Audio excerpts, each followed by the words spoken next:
వెళ్ళరా అమ్మా అని చెప్తే వెళ్ళండి, అంతే తప్ప మీరు ఓయో రూమ్ లో నేను ఇక్కడ పోతే అమ్మాయిని తప్పు కూడా చేసిందని తప్పు చెప్పి పడుతున్నా. ఈరోజు తల్లి ఓయో ఏడుస్తా రూములకి ఉంది కదా. వెళ్ళేటప్పుడు మీ అమ్మా నాన్నలు తెలియకుండా మీరు ఓయో రూములకి వెళ్తే మీరు పనికి మాలిన పనులు చేసినట్టే, అమ్మాయిని మోసం చేసినట్టే. I agree with you advocate Uday గారు, I agree with you. OYO రూములకి వెళ్ళి అమ్మాయిలు అబ్బాయిలది తప్పే. చదువుకోమని కాలేజీలు పంపితే కాలేజీలు బంకట్టు ఓయో రూములకి వెళ్తారు. బుద్ధి ఉందా మీకు? ఈ యొక్క కేసు రోహిత్ గారు, ఈ యొక్క కేసు ఒక క్లాసిక్ ఎగ్జాంపుల్ కావాలి. ఓయో రూమ్ లో ఏవైతే అరాచకాలు జరుగుతున్నాయి వాళ్ళు నిర్మూలించాలి. ఓయో రూమ్ గురించి వదిలేండి, ఓయో రూముల గురించి కాదు, కాలేజ్ క్యాంపస్ గురించి కావాలి. ఎడ్యుకేషన్ క్యాంపస్ గురించి నాకు కావాలి. ఎడ్యుకేషన్ క్యాంపస్ లో ఏం జరుగుతుందో పట్టించుకోరా మేనేజ్మెంట్? కేవలం ఫీజు అడగడమేనా? నాకు కాలేజ్ క్యాంపస్ గురించి చెప్పండి. ఇలాంటి కాలేజ్ క్యాంపస్ మీద, కాలేజ్ క్యాంపస్ లో కాపురాలు పెట్టేస్తున్న స్టూడెంట్స్ ఉంటే చూసి చూడగా వెళ్ళిపోవాలా? వాళ్ళు కంప్లైంట్ చేస్తే తల్లిదండ్రులను పిలిచి మాట్లాడాల్సిన అవసరం లేదా? ప్రిన్సిపల్ నెగ్లిజెన్స్ ఉంది కాబట్టి ఇమీడియట్ గా ప్రిన్సిపల్ అరెస్ట్ చేయాలి. ఎందుకంటే అక్కడ ఎవిడెన్స్ ట్యాంపర్ అయ్యే ఛాన్సెస్ ఉంటాయి. కాలేజీలో నేరం జరిగిందని అన్నప్పుడు అమ్మాయికి న్యాయం జరగాలని కూడా నేను అంటా ఉన్నా. ఒకవేళ అది రేపే గనక అయితే ఆ అమ్మాయిని అదే కాలేజీలో రేపే చేసి ఉంటే ఆ ఎవిడెన్స్ ట్యాంపర్ అయ్యే ఛాన్సెస్ ఉంటాయి. కాబట్టి ఆ ఎవిడెన్స్ కస్టోడియన్ ప్రిన్సిపల్ కాబట్టి, ఆ ఎవిడెన్స్ కస్టోడియన్ హెచ్ఓడి కాబట్టి, ఆ హెచ్ఓడిని ఆ ప్రిన్సిపల్ని ఇమ్మీడియట్గా అరెస్ట్ చేసి జైల్లో పెట్టించి ఆ ఎవిడెన్స్ ఏది కూడా ట్యాంపర్ కాకుండా, ఎవిడెన్స్ ఏది కూడా డిస్ట్రాయ్ కాకుండా ఈరోజు దాన్ని ప్రొటెక్ట్ చేయాల్సిన బాధ్యత పోలీసుల మీద అండ్ కోర్టుల మీద ఉంది. కాబట్టి ఇమీడియట్ గా ఆ ప్రిన్సిపల్ ని, ఆ హెచ్ఓడిని అరెస్ట్ చేసేసి పోలీస్ కస్టడీలో పెట్టమనండి, జ్యుడిషియరీ కస్టడీలో పెట్టమనండి. దాని తర్వాత అక్కడ ఏవైతే సీసీ కెమెరా ఫుటేజెస్ ఉన్నాయో అవన్నీ కూడా సీజ్ చేసేసి పోలీసు కోర్టులో డిపాజిట్ చేయమనండి. ఎందుకంటే నేను అమ్మాయి సైడ్ నుంచి కూడా మాట్లాడుతున్నా, అబ్బాయి సైడే కాదు. ఇప్పుడు అమ్మాయి సైడ్ తీసుకుంటున్నా. అమ్మాయికి అన్యాయం జరిగింది, అమ్మాయి మీద రేప్ అటెంప్ట్ జరిగింది అని చెప్పేసి ఈ రోజు మీడియా ఛానళ్ళు, అమ్మాయి, పోలీసులు, న్యాయస్థానాలు అన్ని మాట్లాడుతున్నాయి కదా.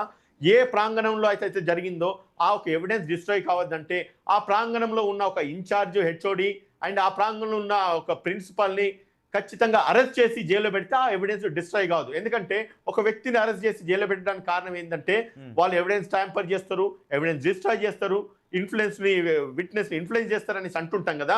మరి ఇక్కడ జరిగిన నేరం ఏదైతే ఉందో ఆ నేరం జరిగిన ప్రాంగణం యొక్క ఇన్ఛార్జ్ అండ్ ఆ ప్రాంగణం యొక్క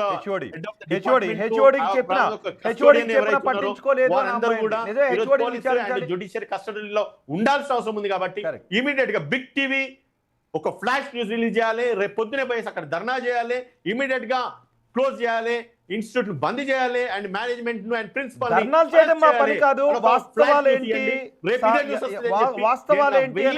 బయటికి తెలియజేయడం మా పని. సో మీరు కోర్టులో ఒక పిటిషన్ వేయండి. ఎక్కడైతే ప్రాపర్గా ఇన్వెస్టిగేషన్ జరగట్లేదు అనుకుంటున్నారు, అది అడ్వకేట్గా మీ పని కాబట్టి మీరు ఆ పని చేయండి. ఎక్కడైతే అన్యాయం జరుగుతుందో అన్యాయాన్ని ప్రశ్నించడం, జరుగుతున్న అన్యాయం మీద చర్చలు పెట్టడం, ఇది మీడియాగా మా పని మేం చేస్తాం. ఎక్కడైతే బాధితుడు ఉంటాడో బాధితుడు పక్షాన మేము నిలబడతాం. బాధితుడు పక్షాన్ని చట్టబద్ధంగా, చట్ట ప్రకారం with in the frames of law మీరు దాన్ని ముందుకు తీసుకుని వెళ్ళండి. So okay, thank you very much Uday గారు. రోహిత్ గారు, ఫైనల్ గా మీకు ఒక మెసేజ్ ఇస్తా. ఈ యొక్క కేసు రాష్ట్ర వ్యాప్తంగా కాదు దేశవ్యాప్తంగా సంచలనం కాబోతుంది.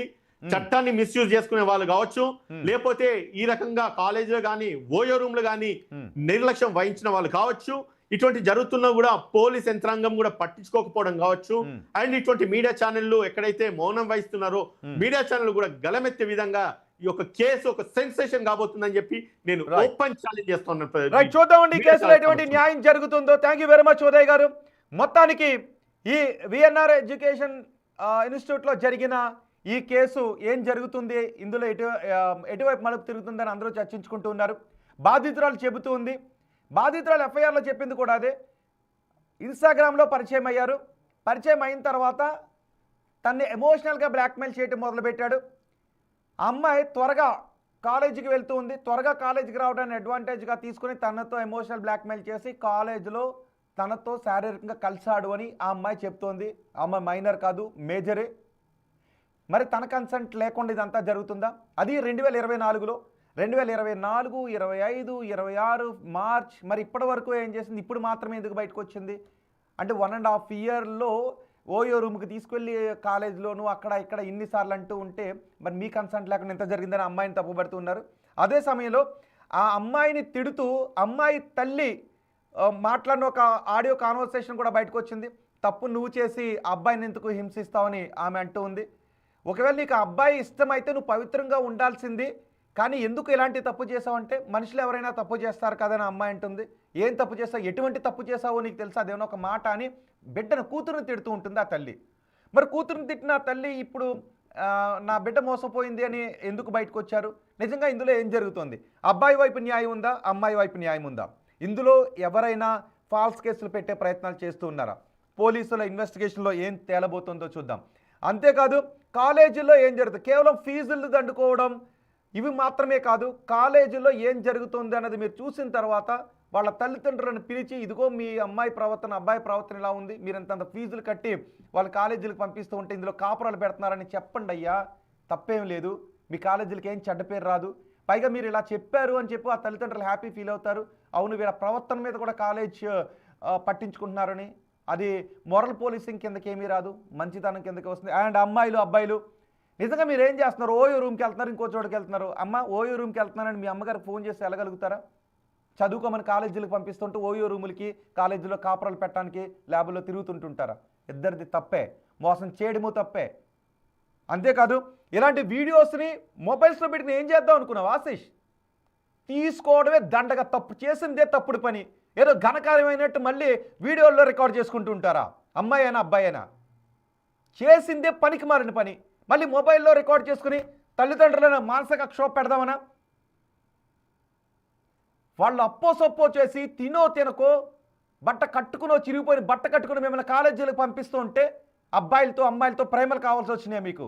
మోసం చేసే ముందు తల్లిదండ్రులను మోసం చేసిన ఎంత కష్టపడి మిమ్మల్ని కాలేజీలకు పంపిస్తున్నారో అర్థం చేసుకుని చదువుకోండి వెళ్ళి.